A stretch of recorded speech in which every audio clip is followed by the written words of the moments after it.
What is going on? I am, well, I'm going to start with my co-host. I'm here with my co-host, Steven. Too early. And I'm Dom. Welcome to the Fear the High podcast. Welcome. For another episode. And we had a very interesting question, which kind of made us start. So, who out there has a particular brand of soda and does not drink anything else because it would be sacrilegious if you did? In this situation, Steven was drinking Coca-Cola, and I asked, was he one of those purists where he can't drink Pepsi because he likes Coke so much? And he says, is that a bad thing? I say, no, it's just weird to me. Now explain yourself. So, in fairness, we were having this conversation before we started, and we figured we'd let you guys in on it because the foolishness was about to begin. Now, here's the thing. I'm not a Coke purist, okay? I'm not. I lived most of my life in North Carolina, so I very much appreciate Pepsi. Okay, it's a very good alternative from time to time. However, I do understand the very ethos behind being a Coke purist. I do, right? Because once you go down the Coke rabbit hole, you're going to find out that there's more there than meets the eye. Now, we're talking about soda. We're not talking about the booger sugar. What I would hope that anybody watching this would know that if we were ever talking about cocaine, we would not be so brazenly doing it without any euphemisms. Okay, let's start there. Like, we ain't no analogy. I mean, nothing. We just gonna talk about cocaine out in the open. We're not gonna do that. We're talking about Coca-Cola. Okay, just saying. Which did used to have cocaine in it, but that's neither here nor there. It did. They need to bring that one back. You said that, I didn't. Now, there's a whole rabbit hole to the Coca-Cola, right? There is, 2 liter versus can. There's 2 liter in can versus bottle, right? Mm-hmm. There's bottle versus bottle with real sugar. There's bottle with real sugar versus cane sugar. Ooh, there sugar. Is bottle. Ooh. There is bottle, can, plastic 2 liter versus fountain drink. And then there's all of those versus McDonald's fountain drink. Like there's a whole, like their Sprite is different. Well, you know why, right? To make it more addictive? Yes. And okay. McDonald's has an agreement with Coca-Cola. Right. That their syrup is different than the syrup you get anywhere else. Mm-hmm. Right? Slightly different, right? Mm-hmm.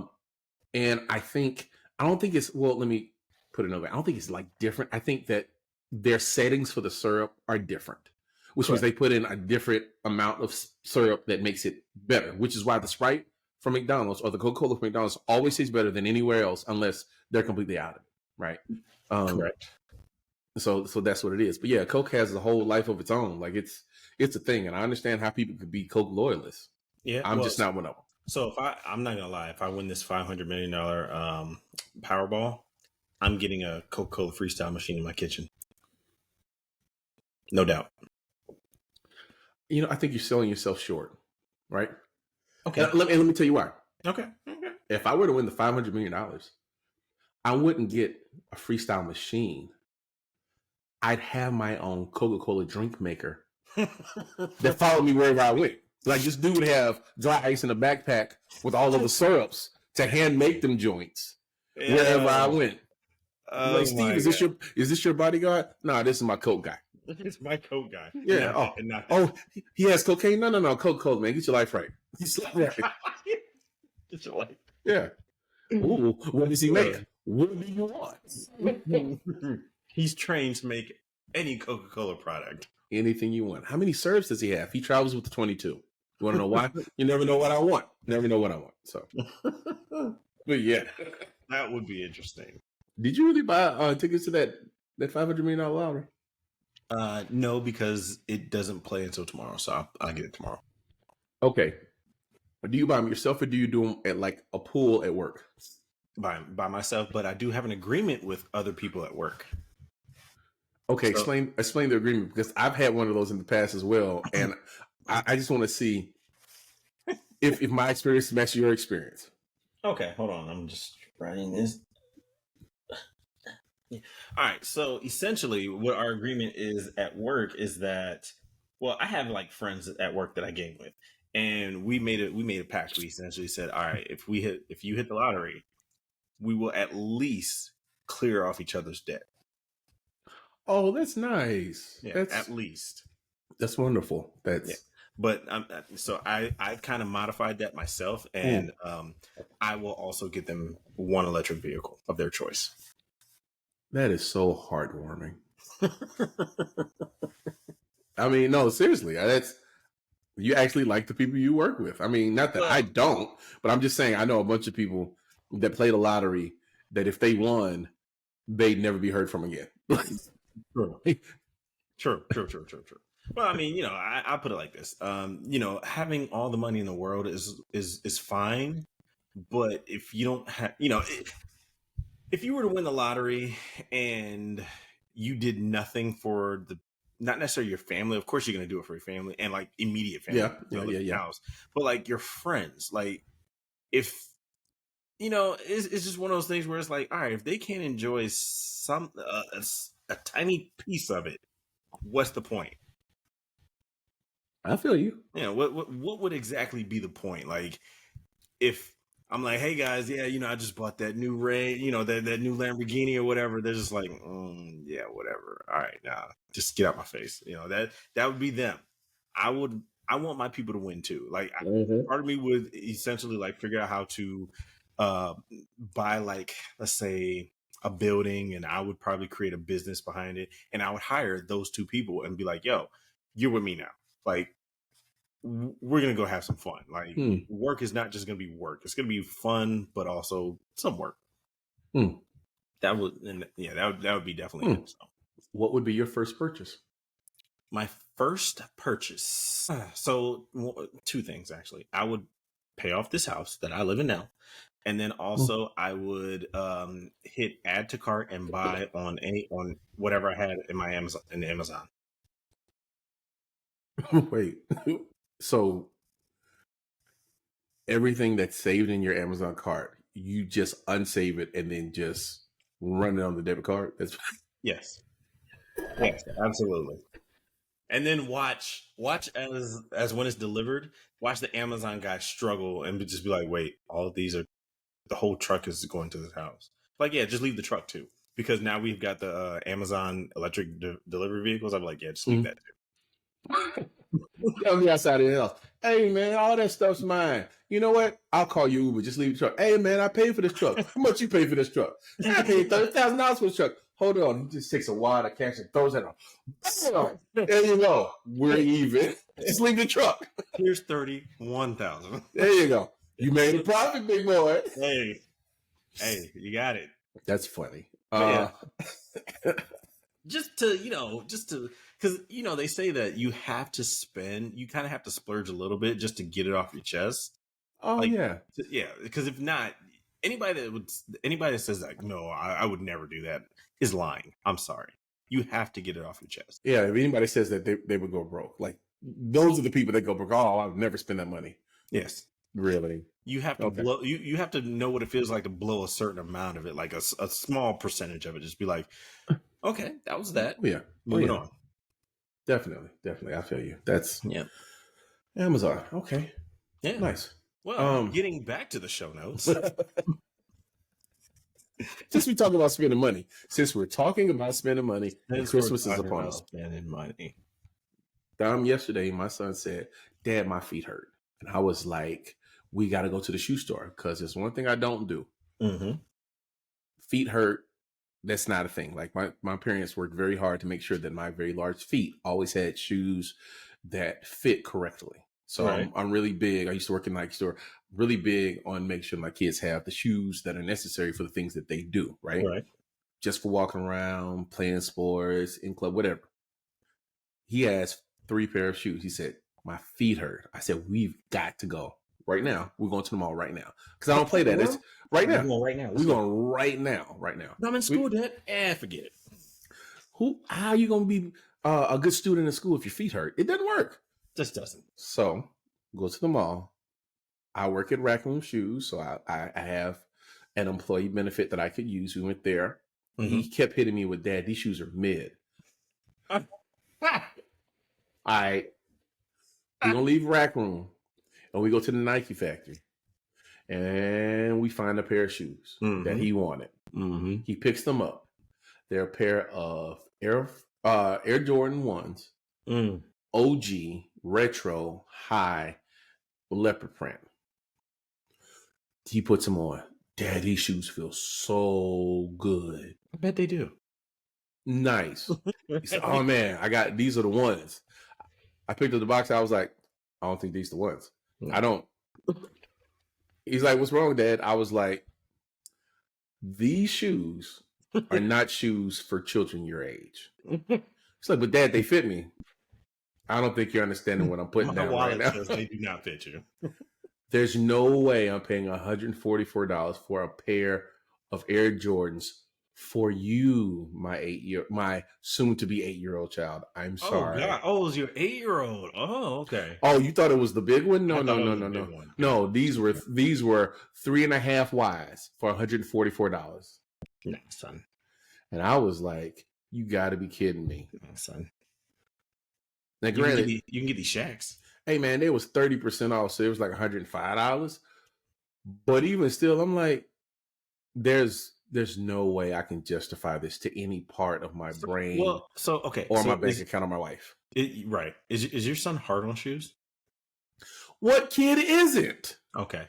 Yeah. That was always my argument because my wife, she's like, oh yeah, we got to go get him these shoes. Like she'll pick up like the nice Jordans and whatnot. I'm like, yeah, I can see him running around. Okay. So in all fairness, all kids are hard on shoes, right? And the ones that are not, they still grow out of them. So what's the point of buying ultra expensive shoes, right? I buy the stuff that, you spray on them, you coat them up real good so that they can clean real easy. All that good stuff, but still they're going to grow out of them. So what's the point? Yep. Which is why $100 is it's not way over my limit, but it's over where I would want to pay. And I'm like, who's pays for the Texas group? Man, 3.5. Wow, he could eat like 3 sandwiches and grow out of that next week. Damn, my feet hurt. My toes are hitting the front of my shoes. God doggone it. Now I gotta go buy some more shoes. We just did that. Dude. Oh my gosh. So yeah, I'm totally with you on that. Yes, I would not pay over a certain limit, like a certain percentage, let's say. So, my oldest, I've taken him to Jazzy's.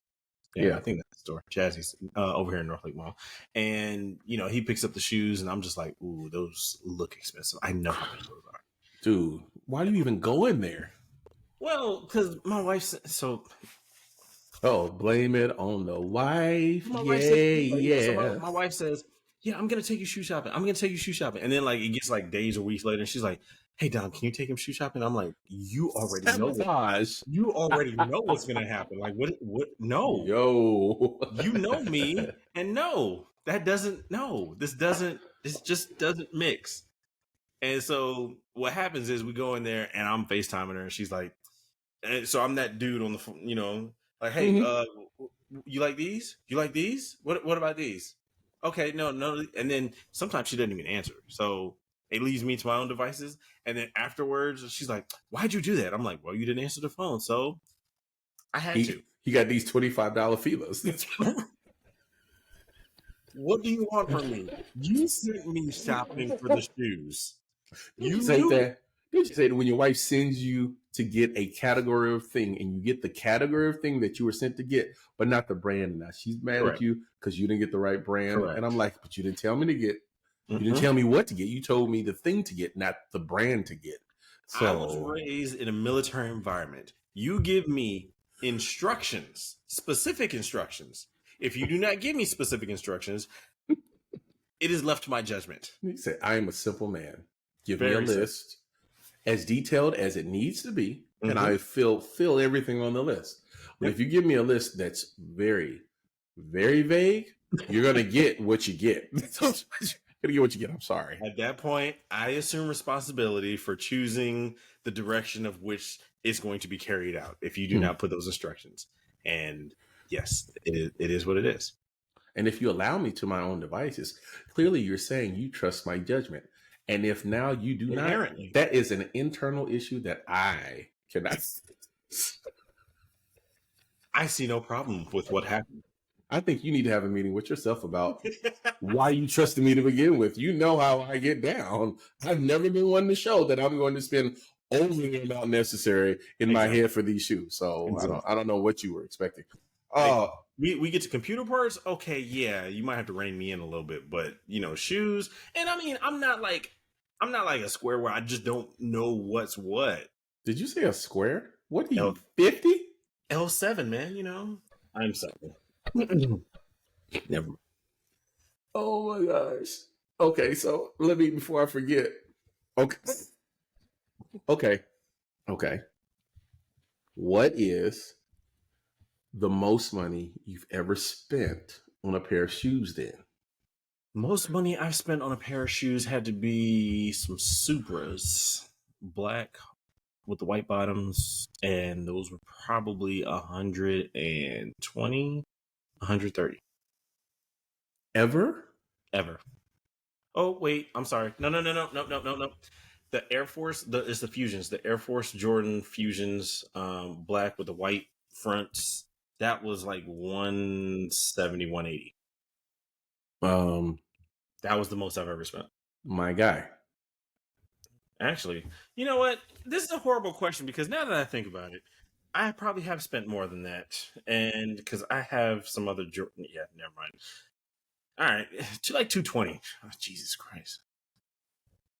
Look, don't be ashamed. It's not that I'm ashamed. It was like, those great the family release line where, my wife's like, oh, let's get me get a pair and we'll get the kids a pair. And this was like when we had like, when Mari was like maybe 4 or 5. So you bought like 4 pair, $100 or $200 Jordans? 3 because my daughter, I compromised and I said, okay, we will get 3, but she can't walk yet. No. Oh. I'm that guy. Oh, okay. Yeah, I'm that guy. Like like my most recent pair, my most recent buy are these. Man, we don't need to talk about recent shoes, man, because people will be thinking about my shoes, and I'm not showing you my shoes. I'm a father of 3. My shoes are not. They're barely Nikes, dude. They're barely Nikes. Barely Nikes. Oh boy, they are. But the shoes that I just bought, they were on sale from Nordstrom for like $60. And I told that's good. Exactly. I made the mistake. Told my wife, she's like, "Why didn't you get 2 pair?" I was like, "You Actually, know me." No. But she's right. It's $60. Right. Say it again. Right. Say it loud for the people. No. And I hope Dom said oh, God. On national streaming networks that he knows that his wife is right and that he should listen to her more when she is right, which is more than he was willing to admit at the moment. So go ahead. I just broke guy code. Jesus Christ. No, you didn't. No. Guy code is not admitting when your wife is right. It's not giving her the benefit of the doubt when it's on the line. See? Man. I'm joking. That's not guy code. I wouldn't tell you what the guy code line was. Why would I do that? Yeah, They kicked me out of the Key-Man Woman Hitters Club. Anyhow. I do solemnly swear. It was a great movie. I actually just watched it not too long ago too. Really? Did you? That's funny. Oh great. Man.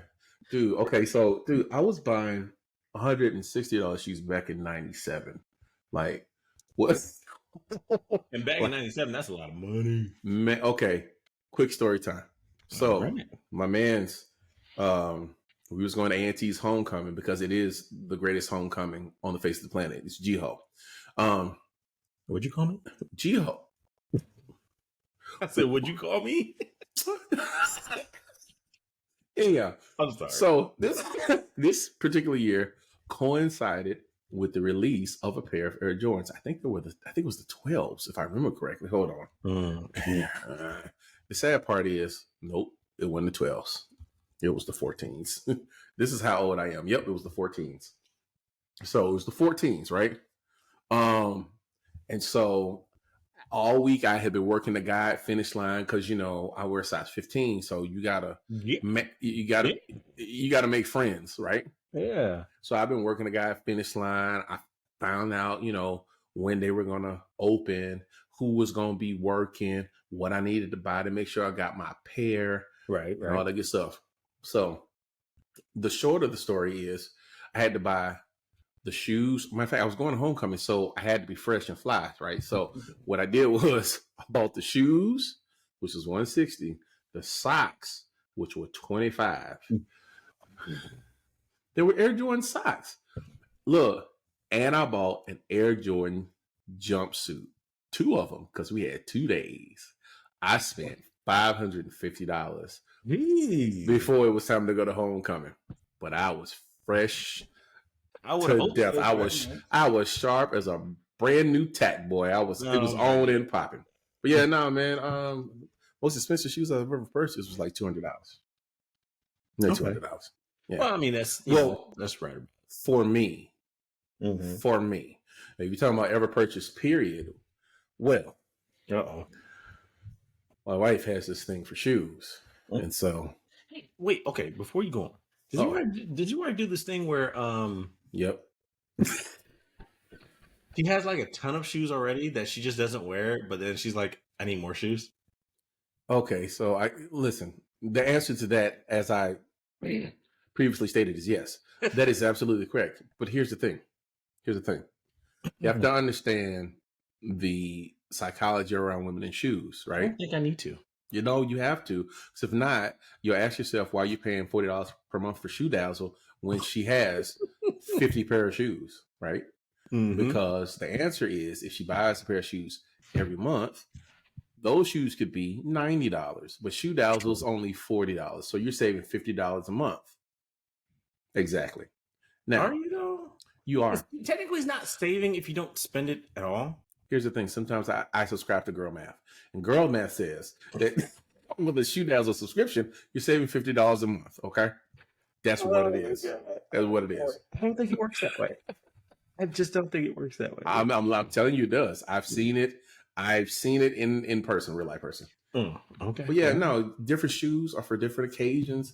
And in one shoe, I mean, look, man, I've seen a pair of shoes be worn once a year.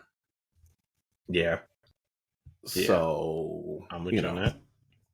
I can't even if I had enough space and enough money, I'd have maybe not as many as my wife has, but I'd have a bunch of shoes too. So Okay. So let's say, what are your most favorite pair of Jordans? Let's say top 3. 14s. 14s are the most beautiful J's on the face of the planet. I'm sorry. Everybody has their opinion. This was mine. Okay. 14s are where it at. I love the 12s. I mean, hold on. Hold on. I don't like the 13s. I don't like the 15s, although I had a pair of the 15s. Dude, I don't like anything past 13, honestly. I mean, okay. So no, here's the other thing. I really don't like anything past 13s, but I could make a concession for the 33s and the 35s. Okay, so we don't acknowledge anything past the. I don't acknowledge anything past the 15s, to be honest with you. Sure. I just don't. It just or 4. But let's see. So I've owned the was it 11, 12, 13, 14, 15? I want to say like I own those, right? And so the 10s. So for me it'd be like the 14s, the freaking 10s. I mean, and then after that, it's your choice. I mean, I know people have, really big attachments to like the 9s, which I didn't particularly like, but 14s and the 10s. I mean, anything else, hey, do you? So for me, it's from 10 to 13. 10 to 13? Like if my wife comes home with anything within that range, I won't be mad at her. I don't care the color. If she comes home with them, all right, cool, I'm with it. Let's do it. Yeah, see, I know people that really go gunk over like the 6s and the 5s. I'm like, I don't really care that much for those. Now, But then, if you give me a good colorway in the 3s and 4s and the 5s, I'll wear it. But it's well, not my main choice. see, here's the thing, and I know why I don't like those. I'm gonna tell you why. Because 14s, 10s, 12s, for me, right? Matter of fact, in that order, 14, 12s, 10. But the reason why I don't is because when I was wearing them, they were never about fashion for me. They were always about function, right? And the 10s were the first pair of Jordans with the full length air bubble, full length encapsulated air. Okay. Right. And that meant a lot to me because at the time I needed that for my heel. Right. I didn't want to wear big man shoes. I needed something a little bit lighter. I needed something closer to like 12 and a half, 13 ounces. Right. Because at that point in time, I was literally counting ounces on my shoes. Yeah. Right. Well, like anybody who jumps or whatnot, that means a lot. Hey, man. Hey. And so you can't jump with bricks. I mean, you can't. You just don't go as high. So, but yeah, that's one of the reasons. That's one of the reasons why. Like, okay. I mean, it was never about fashion, and it's not. Although I have seen some OG Air Jordan 1s that I've seen a couple colorways that were. Yeah. I was like, I'll pay $250 for them. I will. I will. Outside of the ones that I really like, it depends. It really depends on the colorway. Like some of them, I can say, well, okay, all right. But others, most times, I'm like, whatever. Leave me alone. Yeah. Well. Dude, you're taking me back. Well, my Jordan 10s and 12s. I used to. How many people I dunked on in Jordan 10s? Good God, I had the all blacks too. Oh my. See, well, you know what you should do is you should get some really small ones and put them on your Elf on the Shelf. Why would you transition from something that brings me so much joy to something that clearly does not? Wait, it doesn't bring you joy? Why? Okay. Have you ever done Elf on the Shelf? Yes, we're in the middle of it now. I got a question for you. All right. Where do you find the time? Right before I wake the kids up. So you wake up 15 minutes earlier just to do Elf on the Shelf? Not earlier, because I bring the little ones down to their to my mother-in-law. Mm-hmm. And as I'm downstairs, I go ahead and move. Like, I don't do the whole scene or anything. Right? It depends. Like, maybe one. Wait. So what you're saying is you don't really do. You just move him around the room. You're not doing Elf on the Shelf. That's not it. No. Hey, look, my daughter fine. She is fine with it. And that's really who we do it for. Like, for her. That is it. Now, I'm glad she enjoys it. Yes. And I will say, like, leading up to Christmas, I will do like a scene, which I haven't quite figured out yet, but I'll figure that out while I'm on vacation. But when we get back, I will figure out like a scene to do that, she'll be like, oh, like she's very intrigued by it. Like the other day, I messed up and, it was sitting in the same spot for a couple of days. She's like, Dad, he lost his magic. And she sat there and was like, and she was like, Alexa, how do you... Oh, I just triggered. How do you get the magic from the elf back? Yes. Alexa, cancel. They're always listening. Anybody listening to this, and I just triggered all your stuff. Always listening. They're always listening. But yeah, so she asked, how do you get the magic back? And it's come up with stuff like you got to sprinkle cinnamon on it and blah blah blah and all this other BS. And you got to say this. Oh, so Alexa's down with the line too. Alexa's in on it. Oh my god, absolutely down with it. And I looked at it. I was like, I'm not doing that. I was like, I do it when you go to bed. And so, yeah. And so this morning I moved it and she was like, he's back. Because he was laying on the shelf, like slumped over, just like. Yeah. You reanimated the elf. That dude was dead. You hit him with the defibrillators. Wake up, we can't leave you now. Hey, we're all in on this now. No, you do not take a break. Oh man, Elf on the Shelf. That's, hey man. What do you want? You know what? I promise you, I'll put this thing on Do Not Disturb. Clearly, I didn't because it's not. Anyhow, Elf on the Shelf. I mean, I thought about doing it one time, And I was like, nah. Well, have you seen some of the scenes people put on? Like one I saw, like this lady had, Impressive.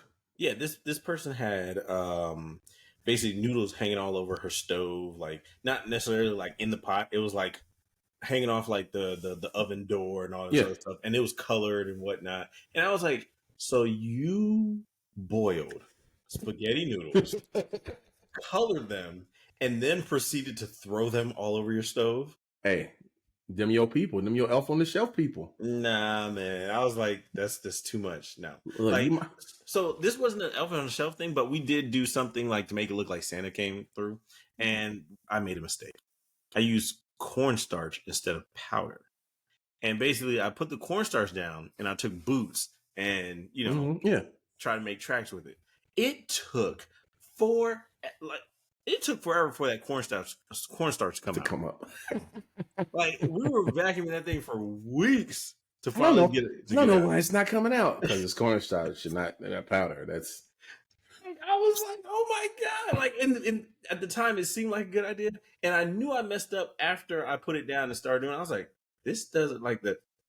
These boots don't leave tracks like in cornstarch like powder does. Yeah, it's gonna be a problem. Not the same. Yeah, it wasn't, but yeah. So I don't know. Yeah, I don't know. Like, I've got a candy dish. I think I'm just gonna stick them in there in the morning, just like head first. Like, hey, look, he tried to get in the candy. Ooh. Y'all just be abusing the elf. That's crazy. Dude, have you seen these parents pranking their kids with the freaking Grinch costume? I saw one. Okay, so before we get to the foolishness of laughing about this, let me get on my soapbox and my high horse just a minute. This social media generation, this likes generation has made it so that it is very acceptable to cause your children emotional trauma for likes and laughs. I'm here to tell you it's fine that it's something that somebody's going to be paying for in therapy when your children get older. Okay. That's for their insurance. Dang. Well, your insurance, if you do it too well, you be 25 on your insurance because your Grinch stole the tree. But that said, yo, I saw this brother and sister. I saw these two white kids. One of them was scared to death. He was literally shaking on the couch, but the other one went to Rambo mode. This dude was punching and kicking. Like, it took the Grinch like 4 minutes to get the tree out the house. Like I can't do that with my youngest two because they would freak. Like, that's the thing. It would ruin Christmas for them forever. They would freak. Who would want to have Christmas if the Grinch is real? I've never put up a Christmas decoration ever again in my life. Can you imagine the thought? And see, what most people are not considering is you got a grown up in this freaking Grinch costume. So this Grinch that your children are seeing is not their own size. Yeah, they're freaking giants to these kids. Yeah. If you knew at any particular point in time after Thanksgiving, a giant green hairy monster could steal your Christmas tree at any time, would you even put one up? I wouldn't. Nah, absolutely, yeah. I'd be like, I can celebrate Jesus in my heart. I don't need a tree for him to steal. Why do we even use a tree anyway? What's the point? Because it's green. I don't know. It smells like pine needles if you get the real one. Yeah, if you get a real one, yeah. You get a real one. But then you have sap all over your floor too, and needles everywhere. Yeah, or you can burn down your house if you not paying attention to it. Probably. Yeah, if it gets too dry, you know what I mean? Yes. But yeah, no, those Grinch pranks. Please don't. Your children will thank you when they get older. Speaking of Christmas trees, my wife was like, because I saw a post and it was like Kim Kardashian had like 30 Christmas trees in her house. Any comment that starts with Kim Kardashian ... But go on. She had like 30 Christmas trees, and it's not like sprinkled all over the house. They were like, I don't know. Okay, her living room is like the size of my first floor here in my house, so She had Mm. them relatively all together. But Mhm. I showed it to my wife. My wife was like, and I only want 5. I'm like, what do you need with 5 Christmas trees? Like, what's your problem? Like, what's your issue? 5 Christmas trees. My wife's like, yeah, I want to put one in every window. I'm like, no. What size did she say? Let's be. She never specified. So Okay, wait. So if she wants to put one in the window, then she's not talking about 5 full size ones. I hope not. Okay, that would be ludicrous, and your wife doesn't strike me as a ludicrous person. Okay, Then you don't know my wife. okay, I served that up for you to take that and to run it into the end zone for the win, not to spike it. Dear God, we're playing football, not volleyball. My God. Well, no, but I've told her, she's like, oh yeah, we need a Christmas tree downstairs and upstairs. But like, so where the front of our house is, it's one of the kids' rooms. So I'm like, so you're gonna stick one in one of the kids' rooms? I'm like, Yes. no. And Yes. it's my 3-year-old. My 3-year-old, he's a very sweet kid, but he gets into a lot. Speaking of that, I have something for later. Like, oh gosh, I love the kid, but Jesus Christ. Yeah, you can't put a tree in his room. You can't put anything out of the ordinary in his room because he's either gonna tilt it to the side, he's gonna tear it down. I will tell you this. I've done the tree in every room, not big tree, but tree in every room, and it does change the very tenor of Christmas for children. Right, having their own tree in their own room changes the entire tenor of Christmas for them. No, seriously, like not even being, it was, we were having a good year, so we got Christmas trees. Okay, hold on. All right. My mother-in-law, right, has in the house that she's selling, because she's selling her own, right? She had 3 full-size Christmas trees and 3 to 4 other mini trees. One of the full-size Christmas trees was 12 feet tall. Okay. It sat right next to the baby grand in the foyer. It was a Christmas tree of all Christmas trees. Right. The other 2 regular size ones, they're regular size, 8 feet. Yeah. But this joint was 12 feet, and she really did it up. Like, I like Christmas. Yeah. I like lights. I've never really been a big decorations person, but she does it big, and my wife does it big too. But my mother-in-law, I was like, wow, I didn't think I would like all of these trees, but it's actually kind of dope. Well, I wouldn't mind it as long as, so like my job for Christmas, for the decorations aspect of it, is I just get the decorations down, I get the tree down, and I just assemble the tree. The decorating aspect is handled by everybody else. And so you punt. You put the tree up like, I'm done. Here you go. It's all yours, guys. Go for it. Call me when you're ready to put it back up. Nice. Okay. Yes. Well, only because as a kid, it wasn't necessarily a traumatic experience, but you're decorating the tree and I'm decorating it the way I want to decorate it. And they're like, no, you got to spread out the ornaments, blah, blah, blah. I'm like, you asked me to decorate the tree. You didn't hand me the guide of these ornaments. Go here. You can't have too many in this section. You have to do that. And after that, I just said, you know what? Screw it. I don't ever want to decorate a Christmas tree ever again. Now I'm okay with it. And I'm they hurt your feelings, Dominique. No, it wouldn't affect my feelings were hurt. It's just like how we were talking about, if my wife sends me shopping without proper instructions, this is what happens. Sure, sweetie. Good night. But yeah, no, that and it's important to try to avoid that kind of situation in memory making situations, right? Like putting up a tree is a memory making thing, and if it doesn't go well multiple times, then you end up, it's a very low priority on the totem pole. So I completely understand that. Well, here's another thing. Your tree, is it like is it like in a corner or against a wall? Okay, so it is against the wall and it cannot be seen from outside of the house, which presents a problem, right? Because because half of the allure of the Christmas tree is so it can be seen, right? Mm-hmm. Right. So I've had unseen Christmas trees along with seeing Christmas trees. Right. Right. You got to have a Christmas tree that people can see from outside to let them know that you're celebrating Christmas, right? No. Or so that they can know where to direct the Grinch to see your stuff. Either way it goes, gotta have one. Gotta have one that's So, but yeah, no, it's going to be on the wall. And this year we're not going to have one that's seen to the public, which is much cause for consternation Right. in my house. But I understand it. So, Well, so when it's against the wall, do you decorate the? yes. Oh, jeez, you guys are way better than me because I'd been like, nobody's gonna see it. Oh well. No. If you're going to decorate, you got to decorate, man. Like, Hence the reason why I don't decorate. there's the reason why I don't do it. Oh, No, I mean, unless the only time I wouldn't decorate the back of a tree is if I ran out of decorations. That's the only time I wouldn't decorate the back of a tree.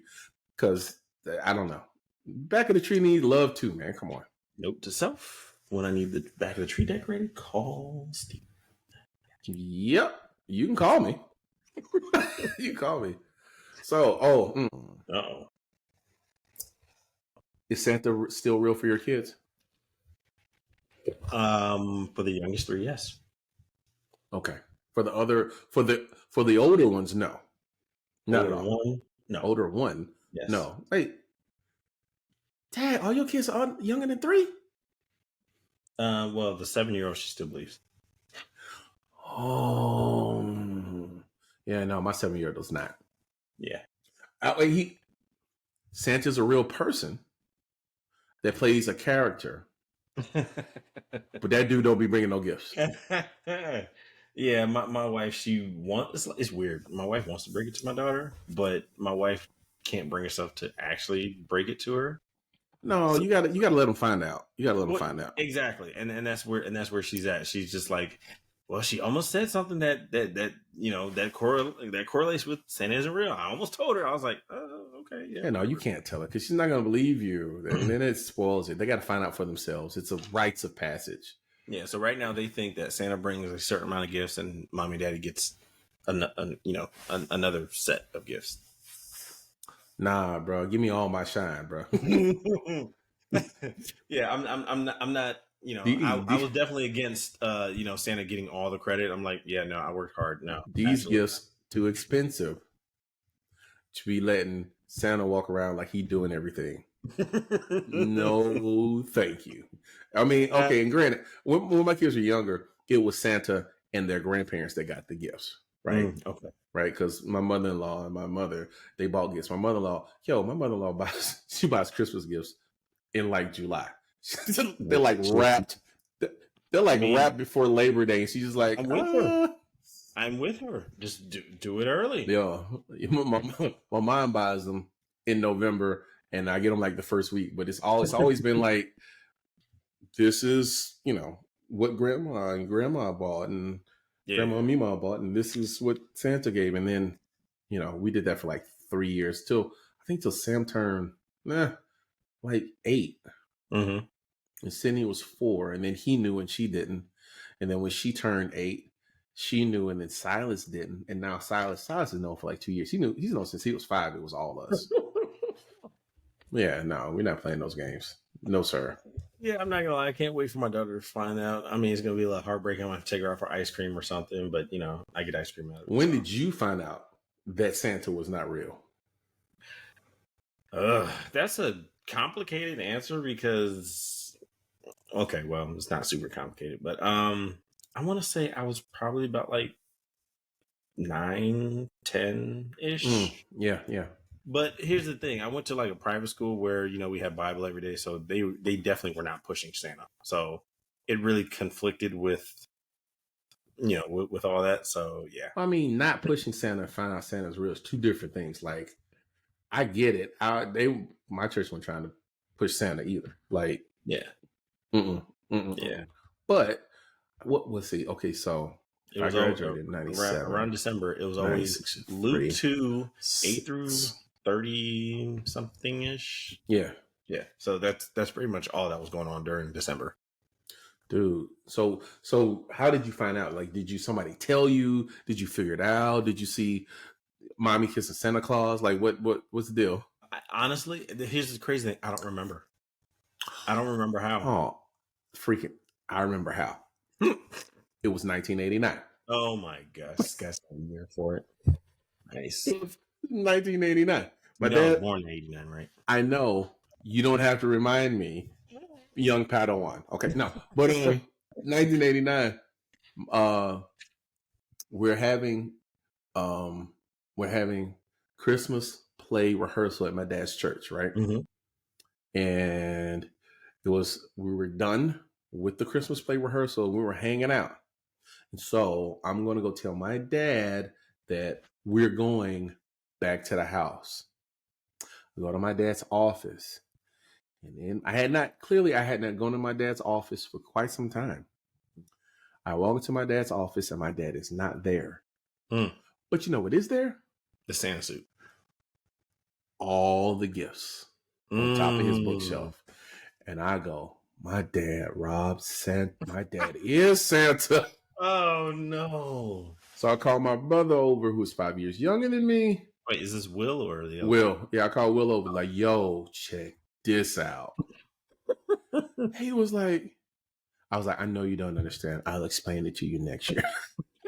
We gotta go. Yeah, nah, that was it was very interesting holding that secret until I was able to, to explain to him again how it wasn't Santa that got me the Nintendo and Mike Tyson's Punch Out. It was our parents.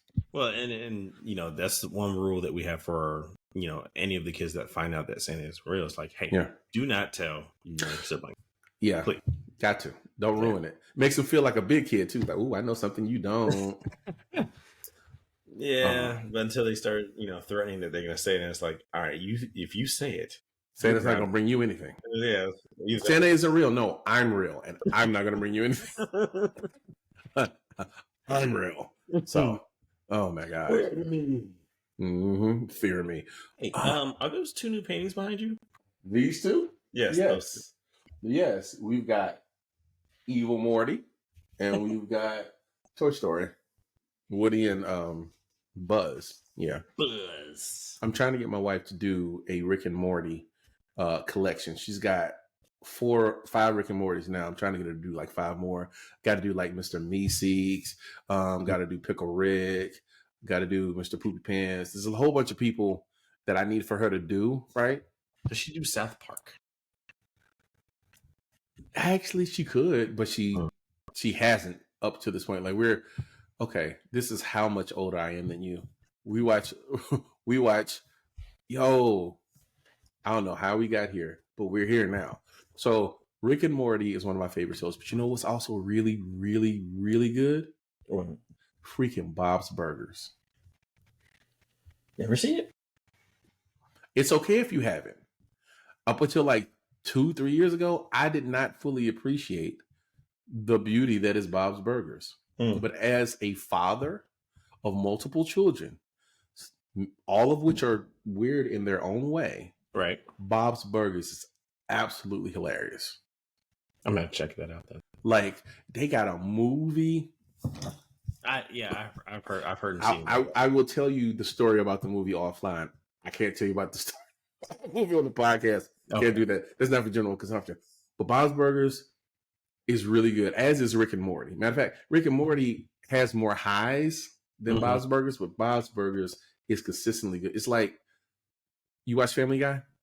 Oh, absolutely. Okay.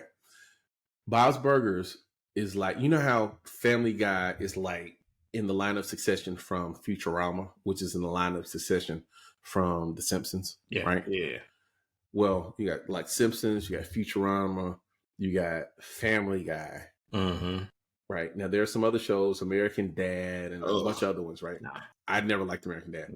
But in that same kind of lineage, the same kind of progression in thinking and in age, right? Because the thing about Futurama and the thing about Family Guy is they match the age of a bunch of people as they were growing into adulthood, right? Bob's Burgers is the next step of having a family and being like a father of like old children, right? Like, right. It's crazy. Anyhow, you should watch it sometimes. It's absolutely, for me, absolutely hilarious. I watch it almost every night. Like it's the filler stuff that you can watch Nice. that is absolutely hilarious no matter how much you watch it. Okay. So Okay. definitely that. But yeah, has not done the South Park yet. I think what did she say is next? She said Futurama was next. I mean, does she have like an Etsy store yet? Like where she She does like does. She does have an Etsy store. She has an Etsy store, and she Ah, sold 3 of her paintings. I want to say so okay. far. So, Nice. but yeah, she's gonna do Rick and Morty, and then she's gonna do abstract, and then she's probably gonna do abstract, and then she's gonna do Futurama. Nice. All right, in some you know order of that. So Right. yeah, definitely. Zoidberg. Woo! Yo, she got a Bender. I should have bought the Bender one. She's got a Bender one. Oh, nice. That's actually pretty darn cool. But yeah, so oh man. Man, you know what? These show notes are great until we actually like start talking, and then we don't know where we went, and we don't know where we left off. Well, I do want to get to one of these, and then But yeah, because we close. We coming up on time. But yeah, which one are we trying to get to? the in-law suite. I was just about to do the same thing, man. I was just In-law. about to do the same thing. Okay, and why did you want to get to it? Because I know why I wanted to get to it. Well, so I do this thing where I go house shopping for houses that I can't afford, and I judge them. I'm like, yeah, no, why would you ever do that? It was like a horrible design choice, blah blah blah, such and such.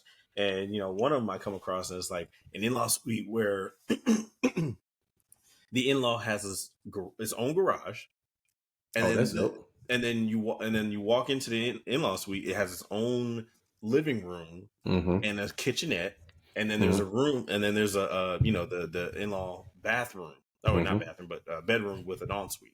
And I'm like, man, that'd be so nice. Like I'm sitting here planning this out in my head. I'm like, yeah, my mother-in-law, she would really like that. Yeah, I should. And my wife's like, what are you doing? I'm like, buying hypothetical houses. I mean, what are you doing?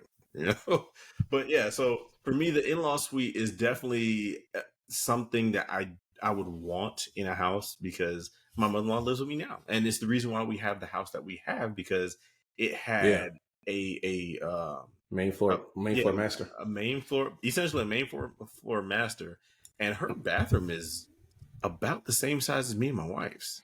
Yeah. And it's really, now her shower is like twice the size of ours. It's because it's I don't know. I guess it's for like accessibility and whatnot. But it's really got to. Like my parents, they just closed on their house, and then they had to get renovations because they had to take the tub out and put in a walk-in shower. Right, that's just what it is. But the in-law suite, right? So I remember when the in-law suite was just like a portion of the house that had, an additional living room type space and a bed.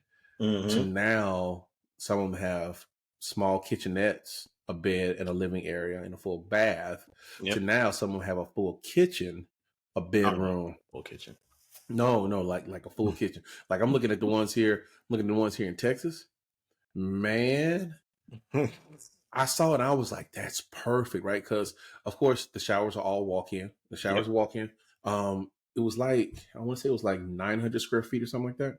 Oh, it had a living room, had a dining room, had Jesus Christ. Well, I mean, it's in Texas. We got the land. It had a bedroom, had a walk-in closet. Like it was nice. And I was like, first of all, as men, the utility of this is off the charts, right? We're getting to the age where we're looking at planning how we're going to best serve and care for our parents and our in-laws and and that sort of thing. So I'm like, yo, this would be perfect. Like, I don't know what the future has in store, but doggone it. And then I was talking to Sherelle, and I was like, even if our parents don't need it, because our parents are going to be in houses that are, they, by and large, their health is good, and we're praying that it continues so.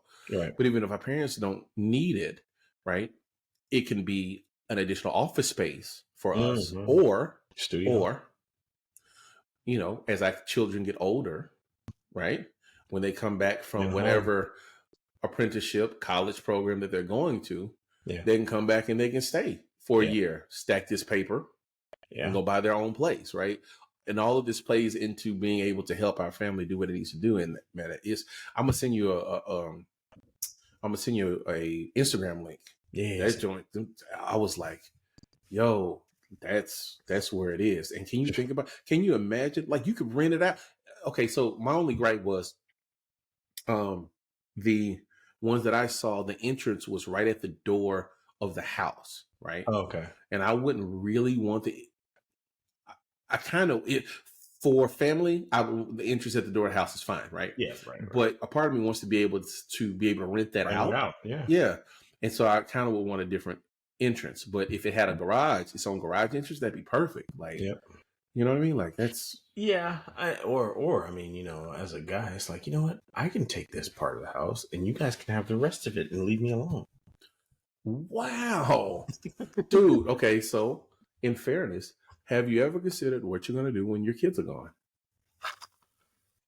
No, because it's so far out in the distance that I can see. So yeah, haven't quite given too much thought about that just yet. I mean, my oldest is 12, so I'm at that stage of thinking, all right, he in 4 years he's gonna want a car. So okay, Please, figure that out. do we even have to?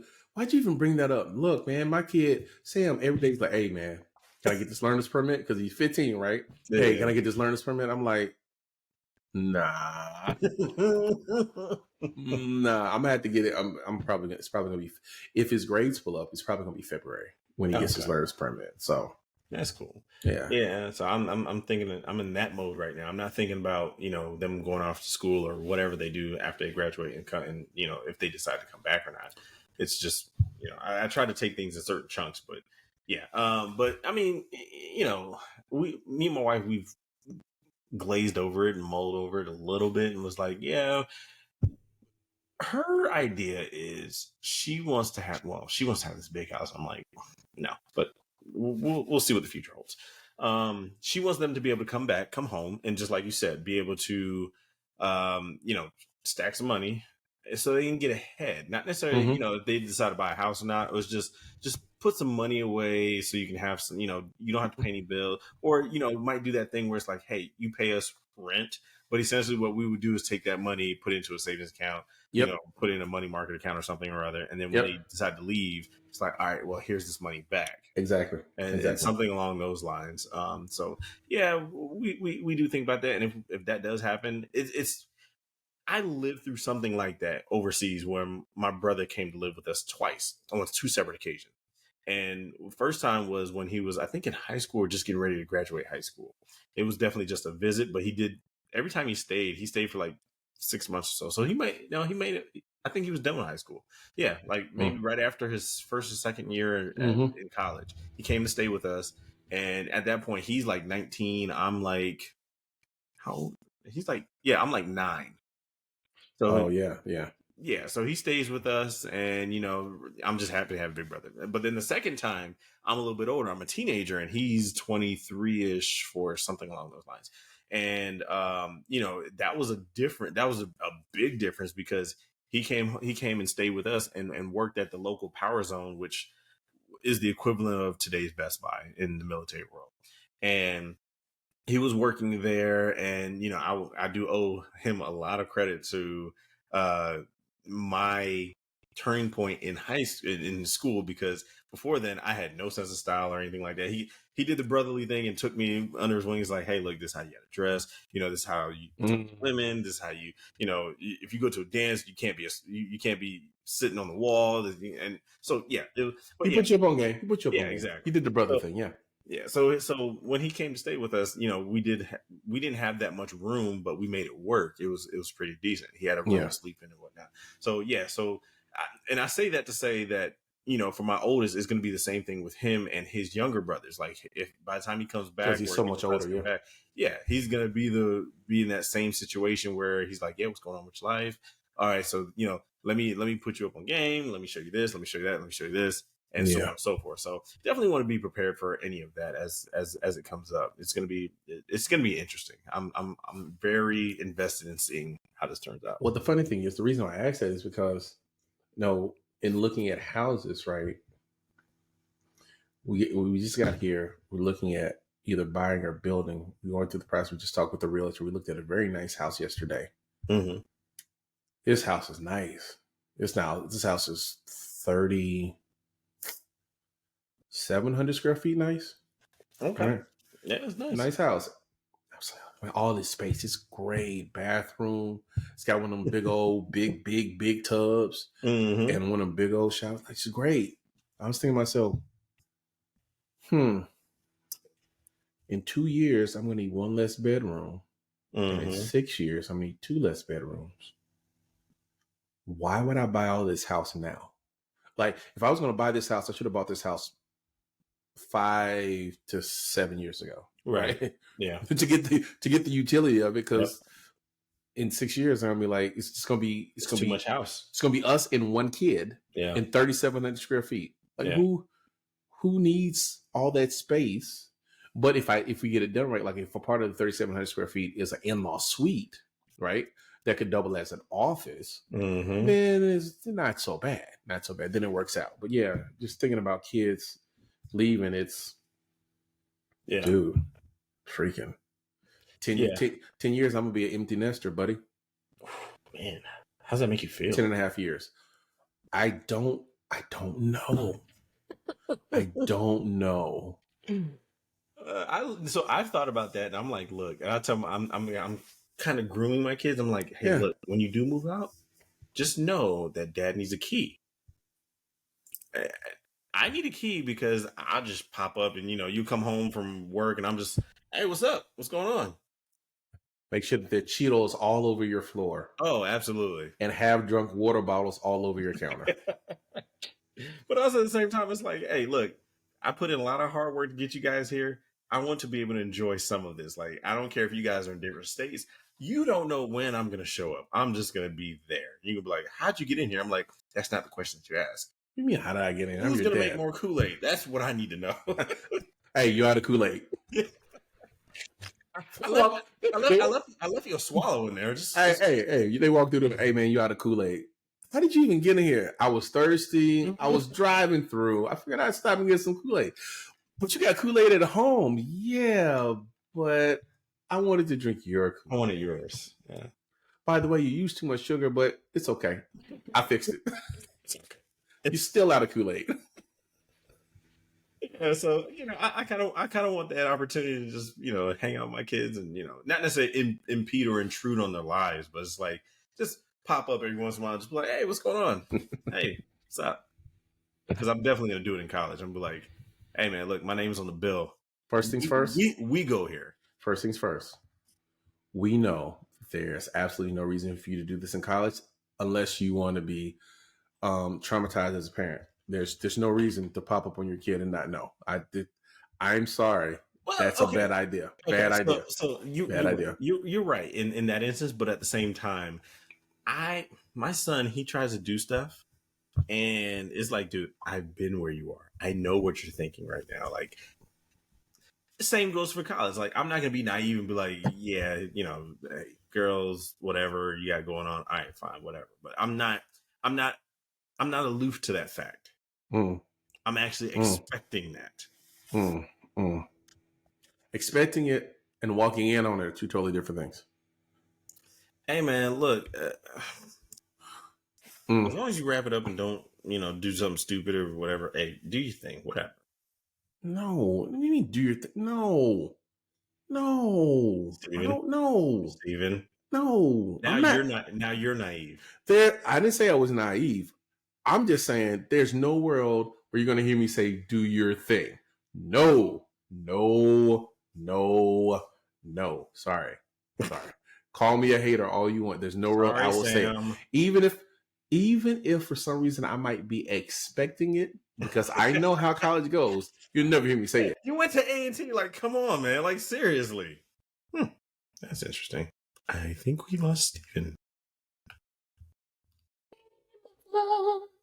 Before you break my heart. We're not going to act like that didn't just happen. When I mean by that, I mean me dropping off and then us coming back to you singing "Stop in the Name of Love." We're going to forget that just happened, all right? Oh, no. We must ask now, how often does that happen in your household? Because it seems like you do that a lot. You're a little pitchy, but sounds like you practice it from time to time.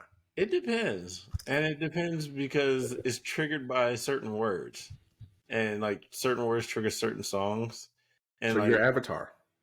I guess, yeah. You said stop, and I was like, huh, and that's the song that popped in my head. Nice. Oh Nice. Okay, so we there are a couple things that we need to do before we go, right? yeah, for sure, for sure. Wait a minute. So, and we're not recording next week because you're going to be on cruise, right? That is correct. Yes. So everybody, we're not going to be recording next week. We're not going to be live next week because Dominique's going to be on cruise. Although this week Dom's going to click the upload button on all the Apple podcasts, and it's going to match all the Spotify podcasts, so you guys can have access. That is true. That is true. That you guys are going to have access to all of the podcasts while Dom is on vacation, and Yes. while I'm on vacation, he's going to be gone for a week. I'm going to be gone for like 2 days. So Yes. we're going to be on vacation, and hope that you have a wonderful Christmas. I hope that you get all the things that you want and or deserve, or whichever one is the most gifts. I don't know. Whichever one that makes you have the happiest. That's what I'm saying. Whichever one helps you celebrate the birth of Christ the most, we hope that that's what you get. Okay. And I don't think that new Lexus is going to do that. So just let you know. I don't know. It might. Mm-mm. It might. It's a December to remember.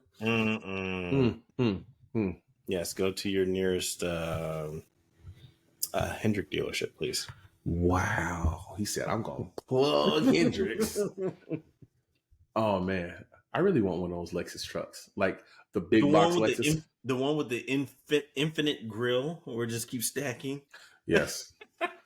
Yes. I thought that was a troll at one point, and I was like, "Oh wait, they actually made that." If it wasn't like $100,000, I'd really be trying to get one. Like I think was it the LX 470 or something like that. I don't know. Yeah, well, and like no,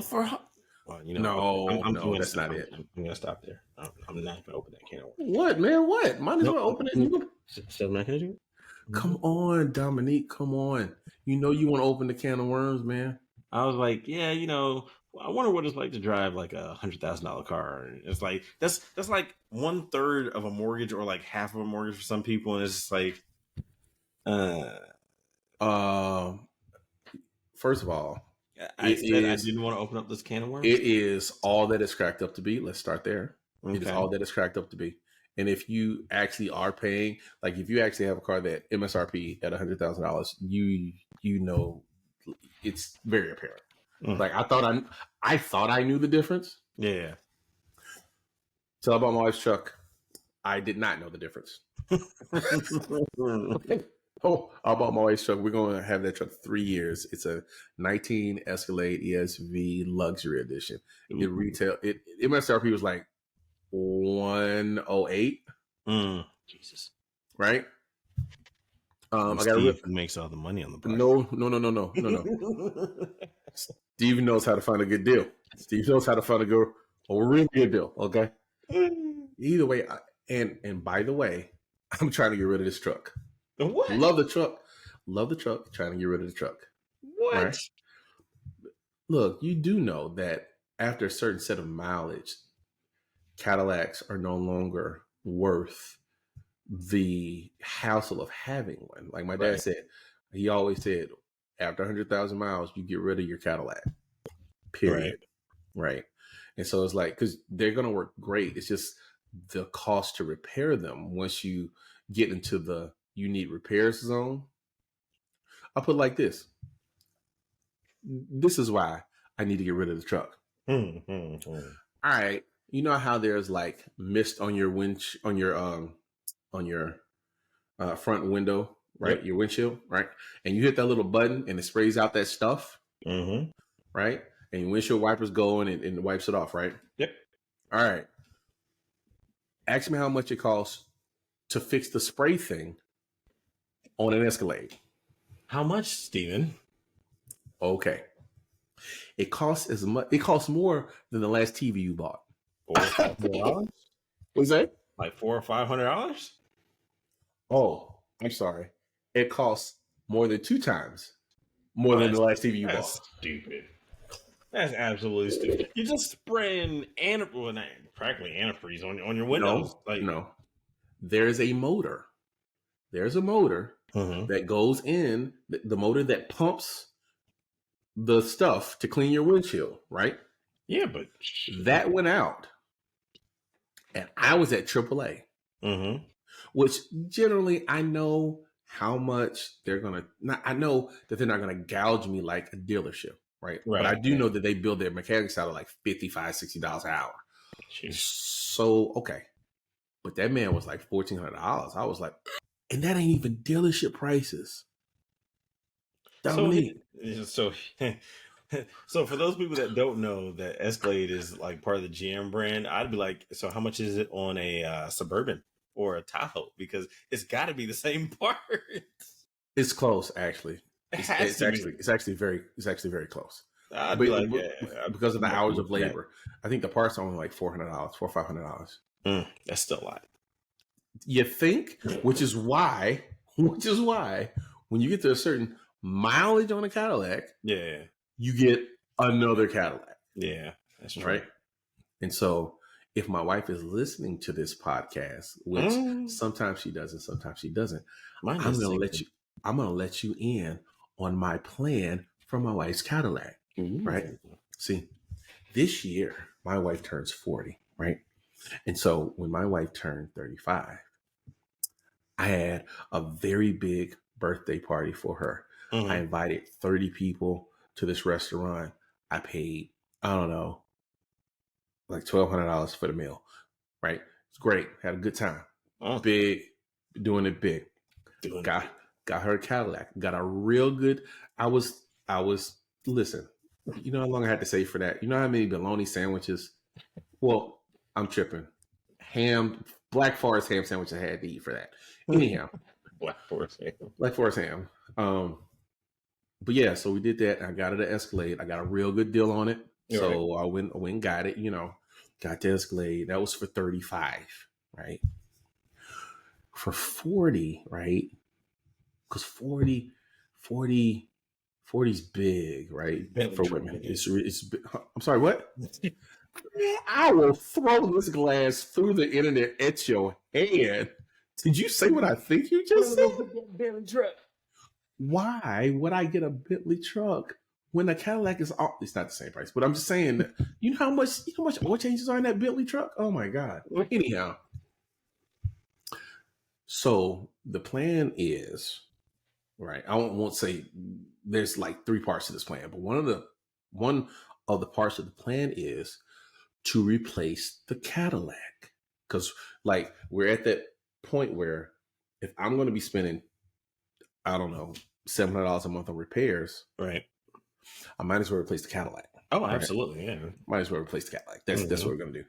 And so I'm actively looking now for the new body style because she's got the 2019. So it's last generation's body style, right? And that was good until last year. The super boxy one. No. Yeah, well, yeah. It's the one, not the new one, but the one right before that one. Like they stopped making it in 21, right? Okay. So, but the new one is pretty dope, and I really like it, and I think she would really like it too. So I'm actively looking for one of those after we get all this Texas stuff straightened out. I got like 4 months before I get all this Texas straightened out. Texas is expensive, dog. My God. Anyhow, but hopefully by her birthday in October, like, right?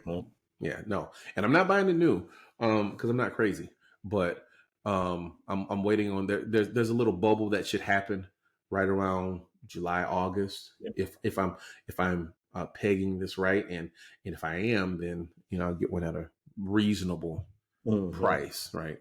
One that's not going to cost me $700 a month to repair. So, yeah, and that's what it is. Anyhow, but before we go, now that we want to thank everyone that comes here for our lifestyle conversations. Thank you for being here with us. 1155 Fear the Hive. Glad to have you here. Thank you for being here. Now, Now that we've done all of that very nuanced and considerate conversation, now that we've taken the time to consider, Santa, Elf on the Shelf, freaking the price of Jordans, and and great the great utility of in-law suites, we Right. must turn to the insane and fanatical. Now, I will have to mention that the first part of this podcast, both me and Dominique completely enjoyed the first part of this podcast. Second part of this podcast, I'm going to enjoy it. Yeah. Dominique's not going to at all. No. So Dom. What? You know what I'm going to ask, right? Nope. You going to make me say it? Yeah. Oh, you're going to say it. Oh, you're going to say it. So on Sunday, there was a football game. It was a football game. The Eagles of Philadelphia and the Cowboys of Dallas. And I believe was that last weekend? No, it was a full 48 hours ago. And I believe that we talked about what it would be like, I don't remember, if the Cowboys of Dallas would prevail in such a football game. There's a lot of collusion. And I said to you, the Eagles of Philadelphia had better not come to Arlington and lose to the Cowboys of Dallas, or else you're never not going to hear about it. Yeah. And lo and behold, and here we are. We spanked that butt Sunday night. You guys didn't beat us any more than we beat ourselves. So did you have an offensive touchdown? No, we did not. Okay, so and it wasn't because of your defense. It was not because of your defense. So let's get that. Let's put that out there. Let's be clear. Okay, let's be clear. Philadelphia Eagles came to Arlington, and we, in the words of DeMarcus Lawrence, we punched y'all in the mouth, and then we punched y'all in the mouth, and then y'all stopped fighting, and we punched y'all in the mouth again. We didn't stop fighting. You guys didn't do anything. Our 3 fumbles did it. Oh, so you just coughed the ball up? Were you afraid? No. You were not afraid. Oh, so what? So if I remember correctly, what happened was you had the ball, and then we came over, and then you didn't have the ball, which means either you were so afraid that you dropped the ball, or we removed the ball from your hands and said that that's mine. Jalen had popcorn before he went out there. Jalen's my man, so I'm not going to slander him. He had popcorn before he went out there, right? But your 2 receivers who released the ball, your 2 star receivers who released the ball, made it very hard for you guys to score, because you didn't score offensive touchdown, although we had like 2 or 3 or something like that. And we discovered that our kicker has a god leg. This dude was booting that thing too. I was like, oh man, yo, they was like, they're gonna bring him out here for 60 yards. The dude walked out there. He look, not a sweat. They said 60 yards. He looked at it. He was like, all right. He walked out there. All right, let's go. He didn't even wait for it to go through. He was like, all right, let's go, yo. That man, oh my gosh. That man hit a 60, a 50, and a 49er. Yeah. Whoever had him on fantasy cleaned up. Oh my gosh. He had 4 field goals too. Yeah. 4 field goals. 60, a 55, a 49, and something else. Yeah, those are good numbers too. Those are really good, and they're amazingly good numbers considering the fact that it was tacked on top of like 3 touchdowns. So we was all up. Oh, we was all up in them guts, man. God, it was. Honestly, that was a very unclear. You know what it was? You know what it was? I was appalled. Y'all didn't have your sideline security. That's why y'all got punked like that. Because had you had all of your guys there, maybe, just maybe, oh boy, I was watching that game like it was disgusting to watch. Look, an Eagles This is fan. what y'all do in this is what y'all do in Arlington. So what I'm saying is, you probably shouldn't come back here to play in Arlington anymore this year. So if you come to Nah, Arlington to play, nah. I think Jerry paid off the refs. Those are Jerry sleeper cells. Jerry paid off the refs to make y'all drop the ball. No, that was just us. But there were a lot of Oh, so questionable. wait, so dropping the ball was y'all. So y'all did get scared. No, we didn't get scared. Oh, so why'd you drop the ball? Oh, so you never had a bad shooting night? I'm sorry, my bad. Bad shoot. I've never fumbled twice in a game, thrice in a game. Once I've never even fumbled once. What are you talking about? Look, one of those fumbles. It was like I thought it was a running back running through all those people and then fumbled. And I was like, oh man, dang man, why you do that? And I was like, oh wait, that's Jalen. Gosh dang it. I was like, Jalen, come on, man. Anybody but you. Anybody else but you, That dude. man Like, went head first, and we was like, red meat. Get him. Get him. Oh my god. yeah, I was very Look, and we're doing all of this winning without our Pro Bowl cornerback. Can you imagine what our team would look like you know if what? we had Diggs on the other side of freaking Gilmore and Deron Bland in the slot? Oh my god. I've seen what was it? When you guys played the Seahawks, Bland was burnt toast. That man was burnt toast. Bland was burnt toast because we put him on Metcalf. Bland is in his second year. Stephon Gilmore, the All Pro, is in his ninth year. We switched Gilmore onto DJ Metcalf, and we promptly got back into the game and beat Seattle. So I don't want to hit about that. Yeah, but not before I got like a decent amount of points from Metcalf. But see, here's the thing. That's how that happens. we brought Stephon Gilmore in here to fix problems like that. And by my count, he's been worth every penny, considering what he did in Seattle and what he did this past week on your receiver AJ Brown. If I was AJ Brown, I'd be one of two things. Either I'd be chomping at the bit to get back at this dude, or I'd be like, I don't want to see this man ever again. Cause yeah, I don't know what happened that game. It was horrible. It was just stupid. I don't know what was going on. Just go ahead and say it. It hurt my soul. It didn't hurt my soul. It was close. It was close, but I was just like, you know what? They haven't had a bad game. What was their record over 30 games? 27-3. What do you mean? Wait a minute. You writing this off as a bad game? Yeah, it's a bad game. It was a fluke. You know, it is what it is. It won't happen again. Hey man, all right. We're sorry, it won't happen again. Better not come back to Arlington then. You come back to Arlington this year, I would venture to say that the guys that got so much confidence beating you this past Sunday, they gonna be ready. You know what? We'll see. We will see. No, we better not see. Better not come to Arlington. That's all I'm telling you. That's all I'm telling you.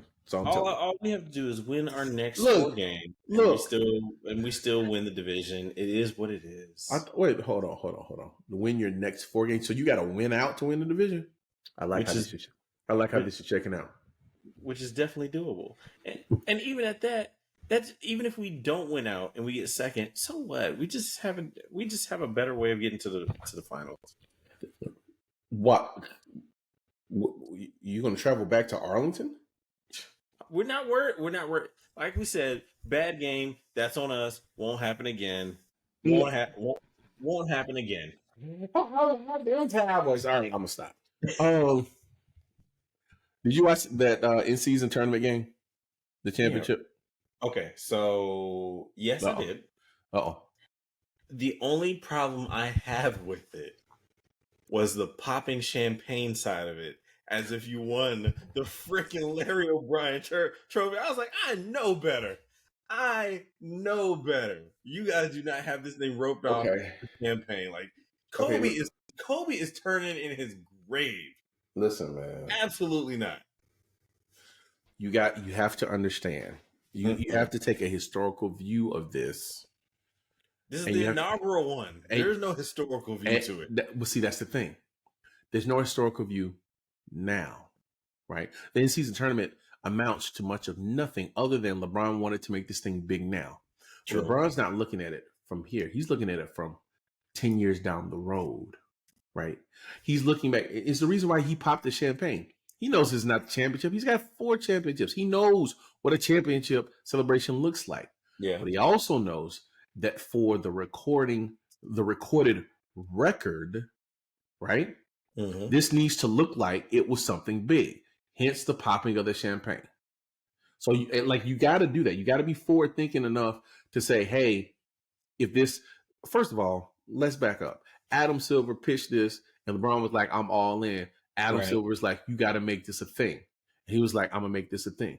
Him and Giannis were like the only 2 superstars taking this seriously, right?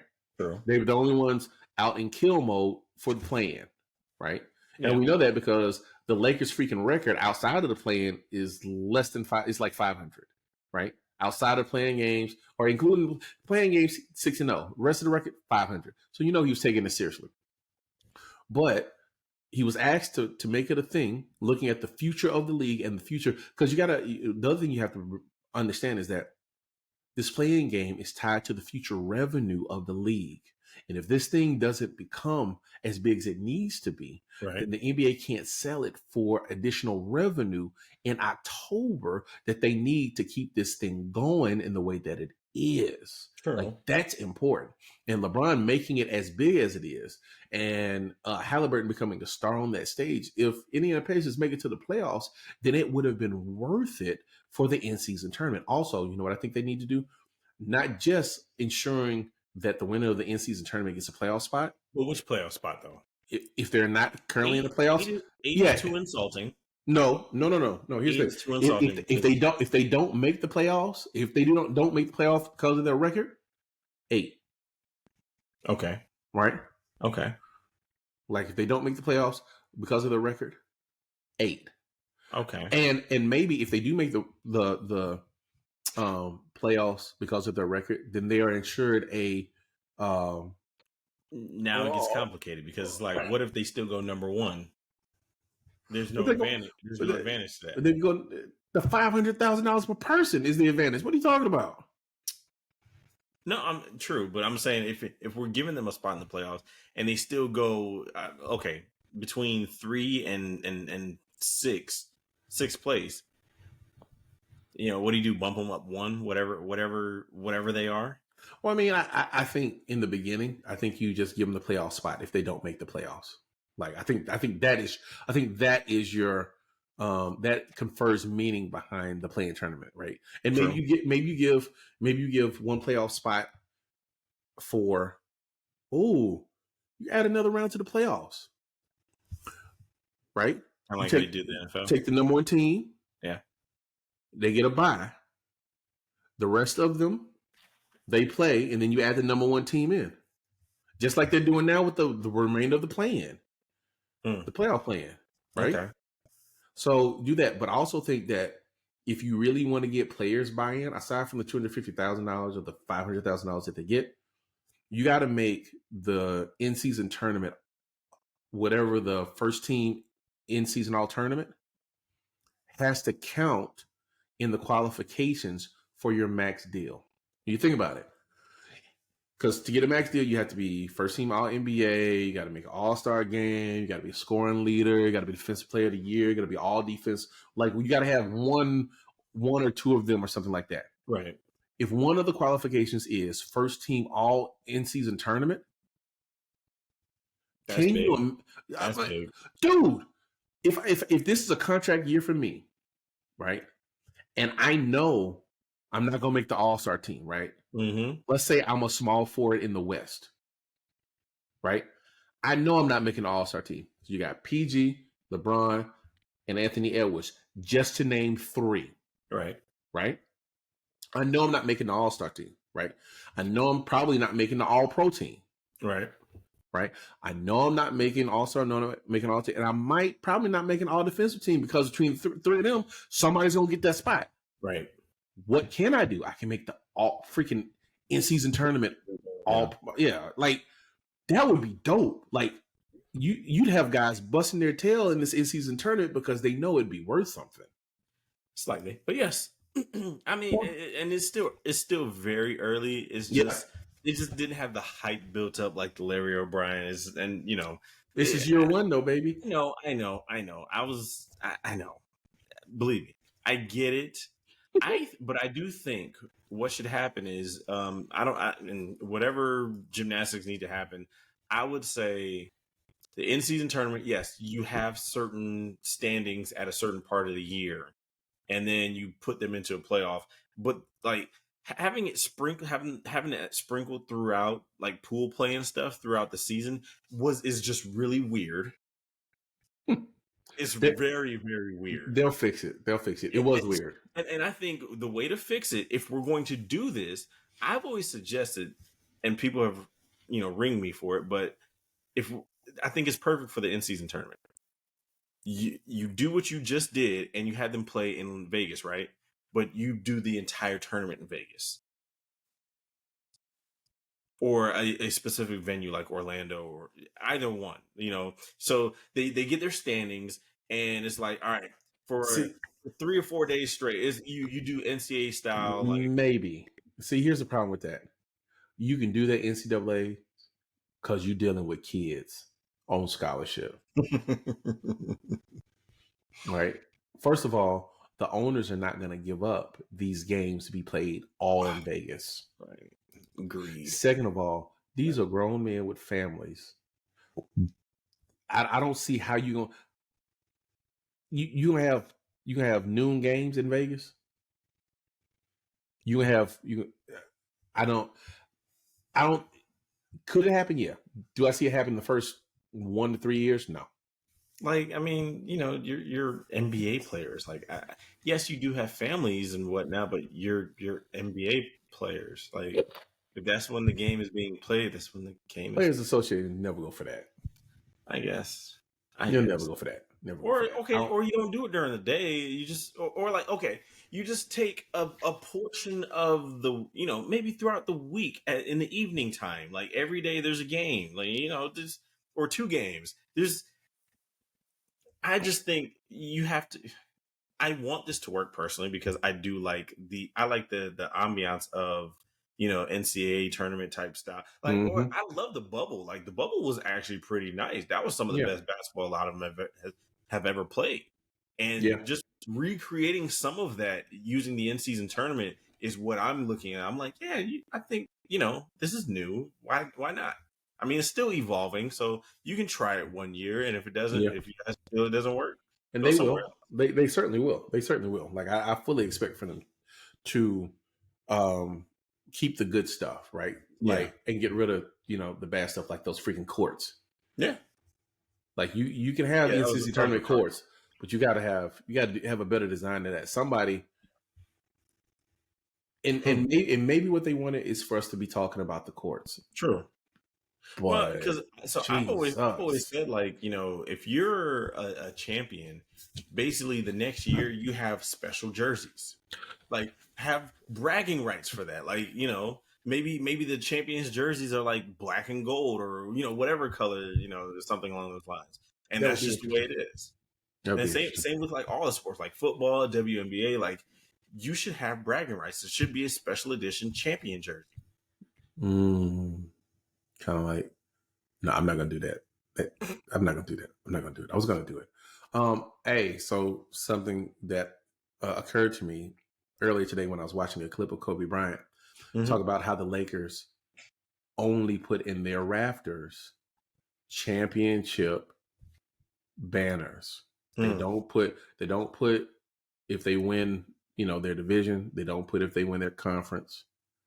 They I only like put it. championship banners in the rafter. Well, also they have so many of them, so I mean, Here's the question. historically speaking, they have a bunch of them. Dominic, you putting that in season banner in your rafters if you the Lakers? No, like, granted, I Right. love the in-season tournament, but like, it's my thoughts still stand. Popping champagne, no. Like, if anything, it should be, all right, guys, good win. Hey, cool. If you guys want to pop champagne, all right, cool. But I'm going home. Let's stay locked in. Let's win this for real. That's me. Like, Come All on, right, man. cool. We won it. Yeah, Come whatever. on, man. Nah, Come on, man. man. Nah. Mm-mm. No, that does not go in the Raptors. No. Oh, and the only now they do reserve the right to do that. Let's say if 10 years down the road it does become a thing, not like where they win it all the time, but like if So don't do it now. But if it becomes a big thing, do it then. yes, yes, they and being the inaugural winners, you're allowed to do that. Well, I think it's going up in the Raptors just because they're inaugural winners of that Mm. NCC tournament. Hey man, well at this Man, point LeBron has 5 rings, so whatever. wow. I I don't guess. know about that, but you know. Hey, look, it's like the bubble. Everybody, like I got this coworker. She's like she's really up on basketball, but she will not give LeBron his due for the bubble ring. She's like, oh, there's an asterisk on that. I'm like, so you only said it because LeBron won it. If anybody else would have won it, nobody would be saying this. Man, that bubble ring is the hardest ring to get, period. Exactly. Like I tell everybody, I was like, look, this is probably everybody had almost the same chance. All you had to do is stay locked in consistently. Dude. Like travel was eliminated. That's why part of the reason why I love the bubble is because travel was eliminated. Time zones were eliminated. It was straight. Get your team together and you guys go out here and ball. You had guys that would otherwise not be hitting shots playing out of their mind. Exactly. You had every advantage that you would want as a player for rest. And the only thing you didn't have is your family. And then at the end they got that, right? The bubble is, to me, the bubble is more of a legitimate championship than a lockout season championship. You know what I mean? Like it's more, to me, it's more legitimate because they played their games. Yep. And then they did the playoffs in the bubble. So you can miss me with that. You miss me with that. But yeah, so many people said it. I think the in-season tournament is going to be great. If Zion Williamson ever learns not to eat everything in sight. Did you hear that Stephen A report? He was like, the chefs in New Orleans be waiting on him because he'll eat the table. So, God, dog, that man eat everything and the table? What? Honestly, I don't know if this is just somebody who likes to just eat, or this man is like compensating for something, or like it's subconscious, like a mental thing where he just indulges in food just to get his mind off of it. This man has been in the league. This man was drafted in 2019. Yeah, he's had enough time to be youthfully stupid. Yes, willfully unaware, and to grow into being a professional. Yep. Shaq, Charles Barkley both had weight issues. They were both heavier than they were listed, right? Mm-hmm. Shaq as much as 380 pounds during the playing season. Barkley as much as 295 during a playing season. Wait, Shaq was 380. Jesus Christ. No wonder, like whenever he'd be going to save a ball, everybody would. That's exactly why. Like he won the third Laker championship.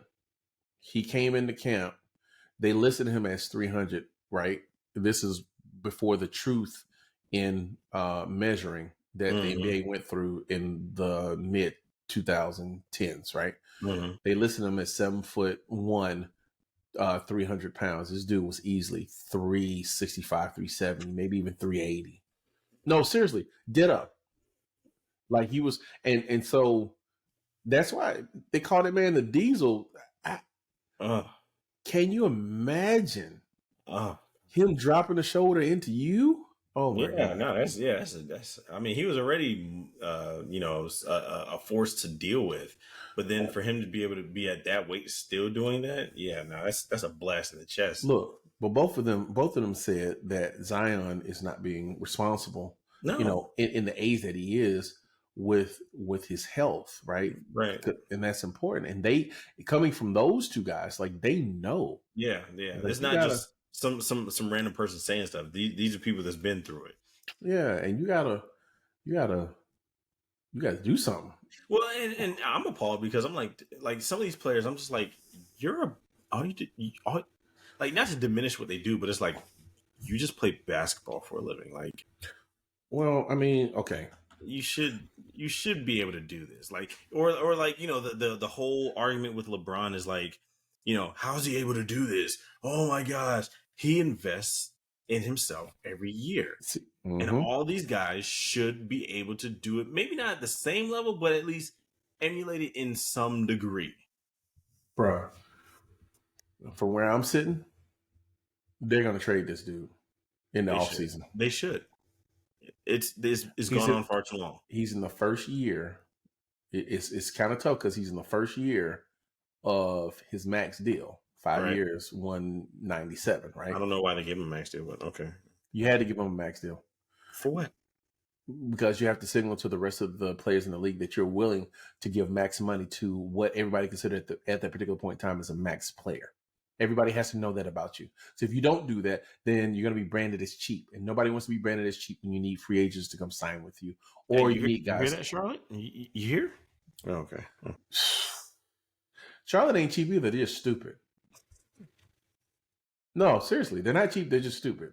I'd rather somebody be cheap and stupid. They signed the wrong people, and they have bad luck and they can't draft. But I'm sorry. Let me get back. They're going to trade him, and they need to trade him. They need to get the most out. They need to get the most out of him right now. Right. Trade him to a big market. Trade him to New York, or trade him somewhere that wants to. Trade him Chicago. Trade him to some place that wants him. Right. And get a first round and an all-star back for him, and call it a wrap. Like, because if you're not gonna, with everything that he's got access to, if you're not gonna keep your weight under 280 pounds, you're not serious about playing in the league. Well, I can't take you seriously. I wonder if anybody told him when even at Duke, he was heavy. He was heavy at Duke as a college player, and it was like, and I was one of the first ones in my circle to be like, he's a great player, absolutely. His efficiency's through the roof, but in order to play that style of basketball that he likes to play, he has to lose weight. He has to. Your body's not going to hold up. No, because I think in college he was like 260, 270. I was like, the heaviest I've ever seen LeBron was Miami LeBron, and that was 260. And you're talking about you're coming in at that as a college student. No, and you're explosive. Like you literally blew through your shoe on national TV. That's the thing. It was nothing. That's the thing, right? Zion's frame is a little bit bigger and wider than LeBron, so true. I'm not 265. I'm not concerned with. I think 250, 265 is a good weight for him. It's a good goal weight for him, right?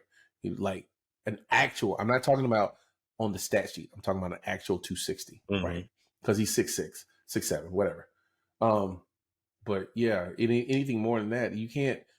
You're going to blow out your knee, right? That's going to happen. And this is going from someone that has blown out their knee. I know it's going to happen. The weight, you're not going to beat gravity. Gravity wins always. So either do it or go away. Like, yeah. And it sucks because he's a once in a generational talent. I ain't gonna say all that, but he's a once in a generational talent. I think he, his build, his size, his ability to shoot, his efficiency, all of that is once in a generation, and he could be better. And I want him to be better. But if you're not going to be better, like Steven said, you need to listen, man. I've seen a long list of guys like him. Okay, a long list, right? Talking people like Rodney Rogers, Antonio McDyess, Larry Johnson, Anthony Mason, right? There's a long list of guys that fit that mold, right? But none of them above what would be their playing weight, their listed playing weight, had any longevity being explosive. Not Larry Johnson, his back. Not Rodney Rogers or Antonio McDyess, their knees. Even freaking Amiri Stoudemire, right? Yeah. He got heavy, and he had to have microfracture surgery because he messed up his knee. And then after that, he wasn't the same guy. Right. Like you're not going to be that guy like that from Blake Griffin. Yeah. You're not going to be that guy for long at that weight. Yeah. So anyhow, we'll hop off of Zion Williamson. Although he's probably strong enough to carry us, we're not.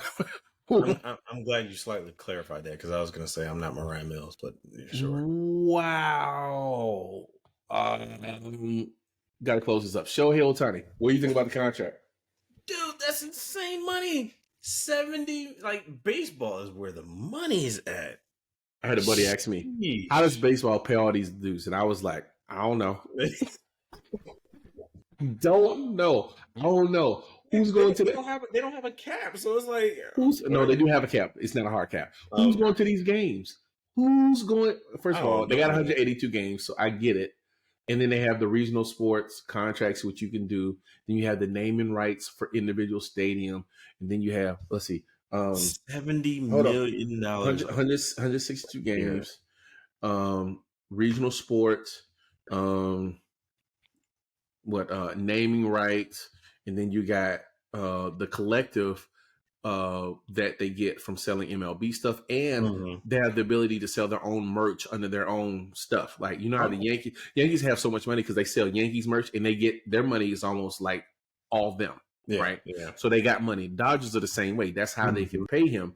They could have paid him freaking $70 million per year now if they really wanted to. $70 million a year. That's. But did you heard how he structured it, right? Shohei Ohtani is the new Bobby Bonilla. You know who that is, right? I've heard that name before. Oh, you want to know why? Why? Because there is a Bobby Bonilla Day. Okay. Let me help you, youngster, to what's going on. On July the 1st, there's this guy named Bobby Bonilla. The Mets pay him $1.2 million on July the 1st. Okay. Bobby Bonilla is 59 years old. Oh my gosh. He will be paid $1.2 million from now on July the 1st every year, as long as he's alive, from now until 2030. Well, not from now, from 2011 to 2035. Right. He restructured his contract so that a large portion of his contract would be paid out to him over time with interest. And so to buy out the remaining $5.9 million, the Mets agreed to make annual payments of $1.2 million for 25 years. Yep. That's a lot of time to have a player that's not playing on your book. Well, this to show you how much money Major League Baseball has. They've been paying this man since 2011. For 13 years, he hadn't seen the field. Actually, it was more than that. The buyout. Oh, this is how I didn't understand the mechanics of it. They agreed to this in 2000. In 2000, the year 2000, they took his $5.9 million, added 8% interest to it, and they were going to pay him the balance of that going forward, starting in 2011. That's how he gets the money every year, which is absolutely ridiculous. Shohei Ohtani said, you know what? I want that too. So you know what he did? They're only going to pay him $2 million per year for the next 10 years. And the rest of that money is going to be due at the end of the 10 years. Ouch. He's playing the long game. And the long game is when he retires. Oh, yeah. He's moving to China, where he doesn't have to pay California taxes. Right. So in essence, he wins in the long term, but he also wins in the short term, because that $2 million, although let's see, his average is like $70 million per year. Well, and that's just the league money, not necessarily his endorsements. Exactly. Yeah. Like he already got money. Don't get it twisted. Yeah. But now the cap hit. I don't understand the baseball cap. I just know that the cap hit went from 70 to 40, which means that they can go ahead and sign other players while he's there, which increases his value, not just to the team, but his endorsement money. Like this dude, when he gets done with the Los Angeles Dodgers, is going to be a billionaire. That man could, well, not necessarily turn around and just buy it, but like, he can go into ownership for sure. Yeah, no, he can go to an ownership group easily. And I was like, this is game changing. First of all, 10 years, $700 million. Granted, in 10 years, that $700 million is probably gonna be more like $500 million. But Hey, whatever. still, That's still hundreds of but millions of dollars. still, oh, I should have learned how to play baseball. For sure. Yeah. Yeah. Because I mean, you can still be an old man, practically an old man, in your late 50s. Well, not necessarily playing, but like you can play up to like mid. It just depends on how good you are. Want to be just good enough to get a Bobby Bonilla contract. Right. Just good enough. Or saying like, and a lot of people didn't understand is that like Allen Iverson, like I think maybe the last plead of his lawyer or whatever was to offset some of his, to defer some of his payments, from Reebok until he was like a certain age, and he just came up on that age like probably within like the last year or two. So no, he got a payment, but not the majority of it. Oh, okay. That wasn't his lawyer. That was Reebok, right? Oh, I got mad respect for Reebok because what Reebok did was they decided to protect their investment. They pushed a large portion of this to the end of to the middle part of his life. Right. He's got to make it to like 53 or something like that. Yeah. And he gets like $25 or $36 million. Something ridiculous. Not bad. I mean, that's dope though. Yeah, it gives you an incentive to live that long too. Well, that's the other thing, right? They were concerned about his well-being. Yeah. And the only way to man, this Lexus truck is $100,000. God, dog. I've been looking at it since we've been talking. I was like, I wasn't gonna say anything, but God, dog, 100. I scrolled down all the way down to the freaking the ultra luxury is 133. And here's the thing: if I'm already at 107 with this F Sport handling, I might as well pop for the other 26 because at this point, it don't matter. It don't matter. I was listening to something that said something along those lines because a lot of people are starting to get their orders for the Cybertruck and all that. But it's just the value of it is like at 120 for the Founders Edition, and people are like, well, if you can spend 100,000, you can spend 120,000, and then this guy tried to make the point is the difference between some people have their cutoffs, but I'm like, well, I mean, yes, but I mean, what's your cutoff, like 115? Like, okay, so I was being facetious just a minute ago, right? And let me tell you why. And this is what I learned dealing with West Coast Mercedes dealerships, right? That's highly specific. Highly specific. $2,000, you might get a car payment for that. $130,000, who gets a car payment for $130,000? $130,000, you generally pay outright or like 60%. Right.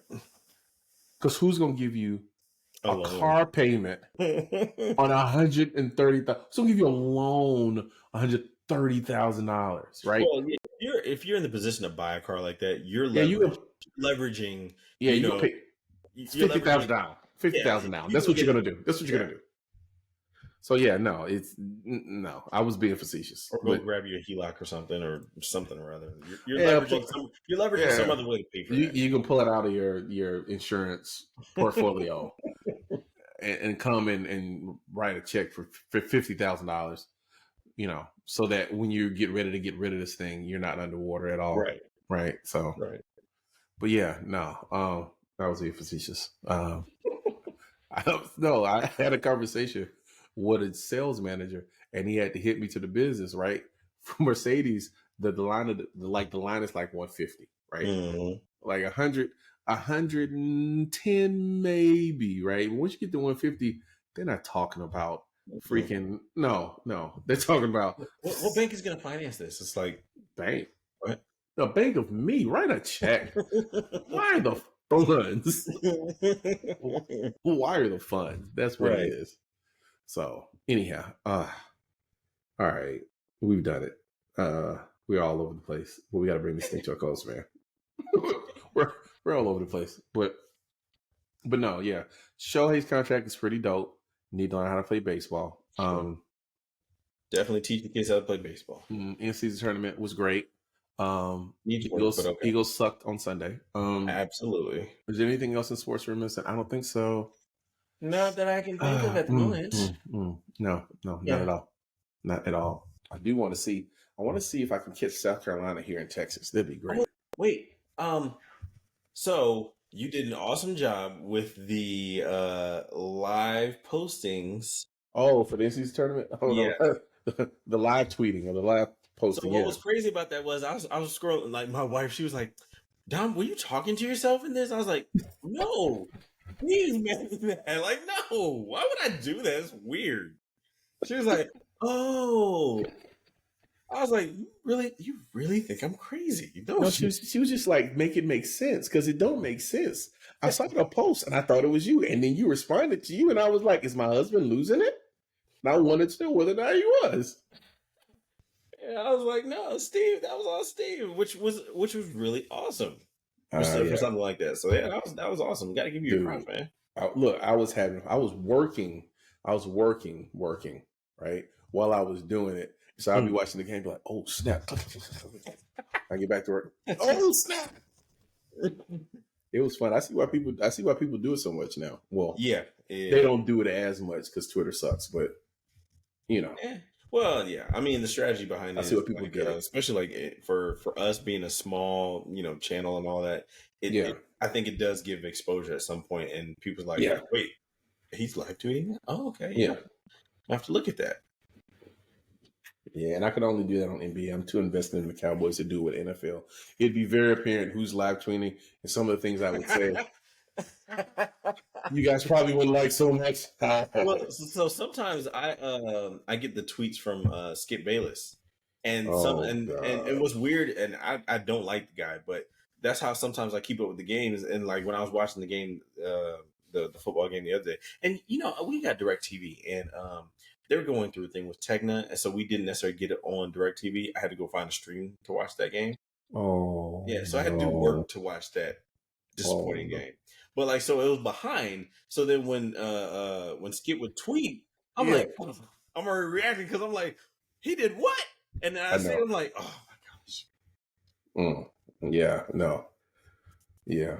That's I might do some other stuff. I know they got the Golden Globes after that's what I really would like to do. Mm-hmm. Oh, the Globes? Either the Globes or like the Academy. Okay. Oh yeah. I mean, Will Smith made a whole sport, so not gonna do it. Not gonna take debate. Not gonna take debate. Not gonna take debate. Not gonna take debate. Did you see him at the Hip Hop 50? No, I didn't. So he's resurfaced. They've allowed him back on television, live TV, right. Recorded. Yeah. He performed at the Hip Hop 50 Award, and his performance was actually pretty dope. That's good. Like it was really dope. So I didn't watch any of that at all. Mm-hmm. But I saw a clip of his performance. It was pretty dope. I did want to mention that because he's a very good performer. So yeah, which he need. I think he needed that. So I'm glad he did. Yeah, he did. He very much needed that. Especially considering everybody's moved on, and he's still living with the residue. Like I watched the he's living Chris Rock and Kevin Hart special on Netflix. It is not a comedy special. It's more of a documentary around how their show in Madison Square Garden came to be. Mm-hmm. And they be having some Will Smith jokes in that joint, and it's funny. Funny. Yeah. All right. Anyhow, we've done it again, my friend. We've done it again. Oh yeah. Give the people what they want. Yeah, thank you guys. I will definitely be thinking about all of you while I'm on vacation. I will take pictures and post them. So definitely, stay tuned for those pictures. And hey, man, don't lose no kids, man. Dude, hey, look, I'm gonna say they're on their own. You're not even gonna air tag them. Hey. I'm thinking about that. But yeah, I'm like, hey man, you're on your own. I'm on vacation. Dad, so on Fridays I have this thing where I'm like, I tell my oldest, I'm like, hey, today's Friday and I'm gonna be a bad father, so you get to watch your siblings. Good luck. No, that's not okay. Because we gotta go. I'll make this quick. That's not being a bad father at all. Not even a bad parent, dude. I tell my kids every night I clock out at 8:45. I am no longer an active parent at 8:45. I'm an inactive parent. Yeah, Anything after that, you should be in the bed. yeah. I Oh, cannot. yeah, I am not responsible yeah. to entertain you, to talk to you, to be engaged in you the entirety of the day. Yeah, I am not. yeah, I because clock Friday out. nights I game hard, so it's like, hey, look, it's you and your siblings. I'm physically here in the house, but I'm not. I'm not a parent at that point. Dude, Good luck. we do home cooked meals. 5 out of the 7 days of the week during the week. I make sure they have all that Yeah, yeah. stuff. I clock out at I've 8:45. I've provided for you well enough this week. This you should be sleep. You should be going to bed anyway. 8:30. It's bath time's like 8:15, eight Yeah, yeah, o'clock. By 8:45, you should have taken a bath, a dump, a bath, and you should be ready to get in bed because you've eaten, you've had dessert, you've done we've done all of that. 8:45, I'm clocking out. yeah. I'm going to be an adult that has kids, but it's not responding to them. No, man, I'm with you on that. Oh my God. Sorry, Yeah, so rant. Anyhow, thank you guys. yeah, for sure. Make sure you subscribe, like, comment, interact with us. And thank you guys for being the viewers that you are. And we will see you not next week, but the week after. Laters. See you guys.